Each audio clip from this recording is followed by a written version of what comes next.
aucun cours d'eau n'est épargné en Irak, noyé sous le plastique, rempli d'eau usée ou de déchets industriels.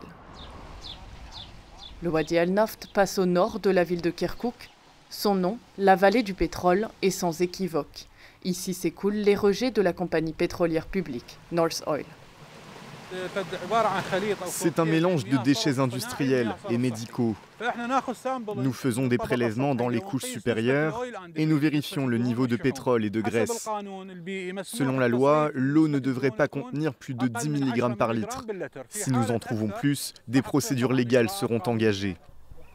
À ses côtés, la police de protection de l'environnement connaît bien ce dossier. Nous avons déclenché des procédures légales auprès du tribunal qui leur a infligé une sanction financière. Cette pénalité, comprise entre 1 et 10 millions de dinars irakiens, doit être payée tous les mois jusqu'à ce que la pollution soit traitée. Soit une amende maximale de moins de 7 000 €, la compagnie paye et le Wadi al-Naft continue de charrier des résidus pétroliers sur plus de 120 km, traversant 25 villages, où à défaut de mieux, certains agriculteurs l'utilisent. L'eau n'est pas bonne pour irriguer les tomates, les concombres ou les aubergines. Elle est mauvaise pour la santé des hommes, mais pour le blé et le maïs, ça va. Si le gouvernement nous aidait en creusant des puits, nous ne l'utiliserions pas. En allant vers le sud, les vapeurs de pétrole sont remplacées par une odeur pestilentielle. Des milliers de mètres cubes d'eau usée sont déversés dans la rivière Diyala, qui longe le sud de Bagdad avant de se jeter dans le Tigre. Ibrahim et sa famille vivent sur ces berges. Il n'y a pas de système de tout à l'égout. Toutes les eaux usées des maisons du quartier sont jetées directement ici. Et le quartier voisin dépose ses déchets là. Là-bas, c'est un tuyau d'évacuation. Tous les 2-3 jours, ils relâchent des eaux usées. Ce qu'ils pointent du doigt, c'est la station d'épuration de Roustamiya Sud. L'eau qui en sort devrait être propre, mais ces infrastructures des années 80 ne sont plus adaptées face à la croissance démographique qu'a connue Bagdad ces dernières décennies. Si la capacité de notre station est de 175 000 m3 d'eau usée par jour, l'été, elle doit traiter 250 000 m3, voire même 300 000.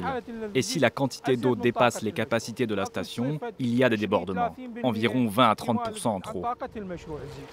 Une partie des polluants n'est donc pas filtrée.